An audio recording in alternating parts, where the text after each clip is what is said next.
Assalamualaikum warahmatullahi wabarakatuh. Perkenalkan, nama saya Ahmad Ripai.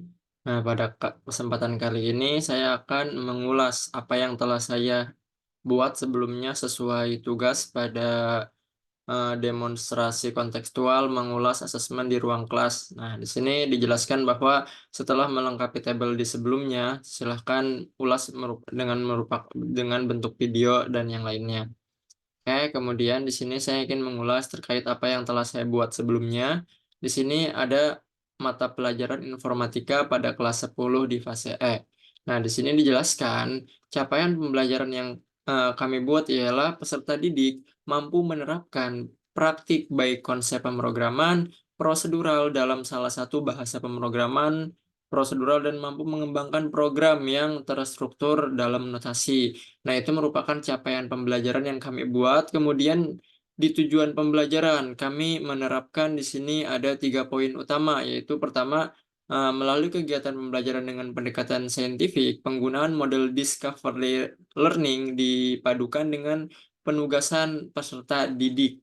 Nah, oke, di sini ada 3 TP-nya, yaitu pertama mengidentifikasi jenis instruksi pengulangan dalam menggunakan bahasa pemrograman C. Kemudian yang kedua, di sini mengklasifikasikan kompleksitas dan variabel kontrol pada instruksi pengulangan dalam bahasa pemrograman C. Kemudian pada TP yang terakhir yaitu menjelaskan setiap instruksi pengulangan dalam bahasa pemrograman C. Nah, di sini materi ajarnya terkait bahasa pemrograman prosedural, nah, yang terfokus pada pembahasan pemrograman C. Di sini dibuat jenis asesmennya itu formatif, kemudian bentuk asesmennya ada tes tertulis pilihan ganda. Oke, kemudian di sini ada pertanyaan, bagaimana dalam asesmen tersebut yang menunjukkan kesesuaian dengan tahap perkembangan peserta didik? Jelaskan. Nah, di sini telah saya isi pada kolom ini yaitu bagian dalam asesmen yang menunjukkan kesesuaian dengan tahap perkembangan peserta didik terletak pada penggunaan pertanyaan. Pemantik sebagai asesmen diagnostik kognitif. Nah, kami mulai dengan pertanyaan pemantik. Kemudian, pertanyaan-pertanyaan ini dirancang untuk mengukur pemahaman dasar dan keterampilan siswa dalam bahasa pemrograman C. Sebelum kami memulai, kami ingin tahu nih seberapa tahukah para peserta didik terkait bahasa C ini. Kemudian yang disesuaikan dengan tahap perkembangan mereka dalam memahami konsep-konsep pemrograman. Nah, dengan menggunakan pertanyaan yang sesuai dengan tingkat pemahaman siswa, guru dapat menilai sejauh mana siswa telah memahami materi dan menyesuaikan pendekatan pengajaran sesuai dengan kebutuhan mereka.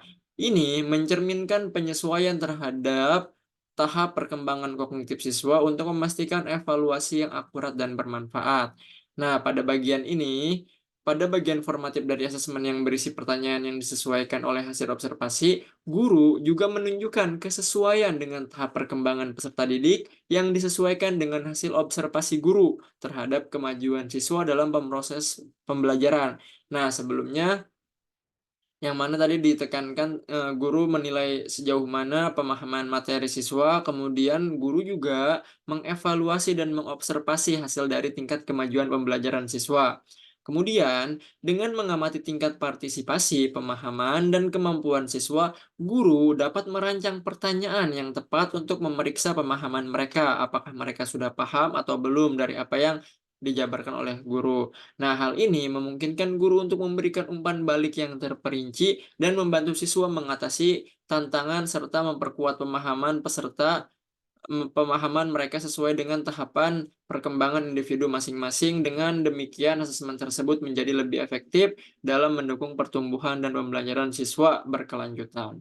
Kemudian, pada kolom kedua di sini ada pertanyaan, bagaimana dalam asesmen tersebut yang menunjukkan kesesuaian dengan perlunya mempertimbangkan aspek lingkungan, budaya, dan karakteristik peserta didik? Jelaskan. Nah, di sini bagian dari asesmen yang menunjukkan kesesuaian dengan perlunya mempertimbangkan aspek lingkungan, budaya, dan karakteristik peserta didik melalui penggunaan contoh-contoh yang relevan dengan kehidupan sehari-hari dalam pertanyaan-pertanyaan yang disajikan oleh guru.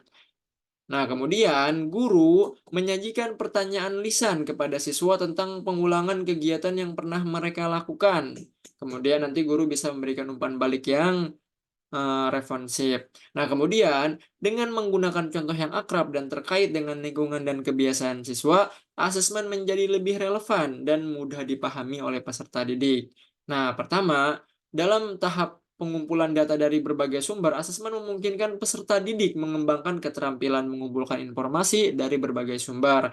Namun, perlu diketahui, dalam konteks ini penting untuk mempertimbangkan perbedaan lingkungan budaya dan karakteristik individu siswa, karena siswa memiliki, latar yang berbeda-beda. Hal ini agar materi yang disajikan sesuai dan relevan dengan latar belakang mereka.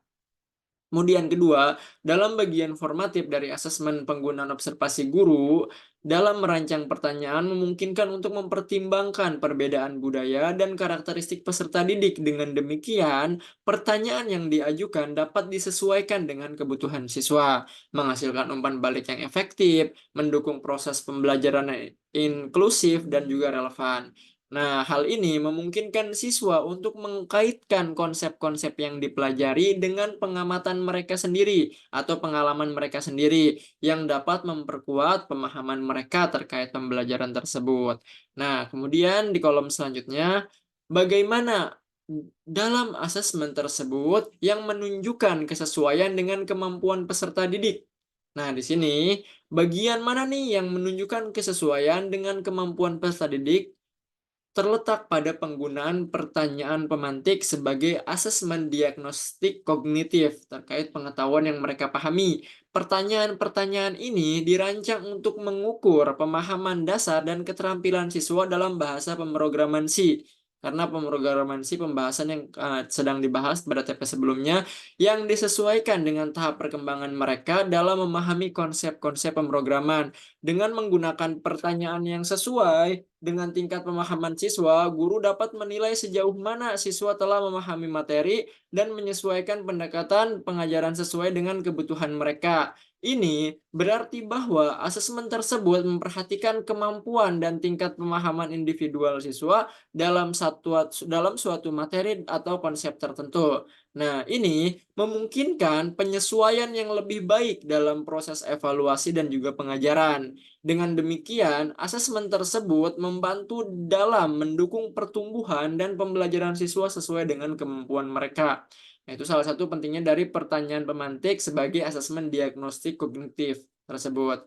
Nah, kemudian di kolom selanjutnya, bagaimana dari asesmen tersebut yang menunjukkan kesesuaian bahwa sudah memberikan ruang bagi peserta didik untuk memberikan umpan balik terhadap proses pembelajaran mereka. Nah, di sini bagian dari asesmen yang menunjukkan kesesuaian dalam memberikan ruang bagi peserta didik untuk memberikan umpan balik terhadap proses pembelajaran mereka terletak pada bagian formatif dari asesmen. Nah, bagian ini mengandalkan observasi guru terhadap kemajuan siswa selama proses pembelajaran. Observasi guru ini memungkinkan untuk menangkap berbagai aspek dari pembelajaran siswa seperti tingkat partisipasi, pemahaman, dan kemampuan mereka. Dengan memiliki pemahaman yang baik tentang perkembangan siswa, guru dapat merancang pertanyaan formatif yang sesuai dan relevan bagi siswa. Kemudian, melalui pertanyaan ini siswa diberikan kesempatan untuk memberikan umpan balik tentang pemahaman mereka, tentang yang mereka hadapi, dan kebutuhan mereka dalam proses pembelajaran. Nah, dengan demikian, bagian formatif dari asesmen tidak hanya berfungsi sebagai alat evaluasi, tetapi juga sebagai mekanisme untuk memberikan kesempatan kepada siswa untuk berpartisipasi aktif dalam proses pembelajaran mereka, serta untuk memberikan umpan balik kepada guru tentang keefektifan pengajaran. Ini menciptakan lingkungan yang terbuka dan inklusif di mana siswa merasa didengar dan juga dipahami, serta memungkinkan pengembangan pembelajaran yang lebih holistik dan berkelanjutan.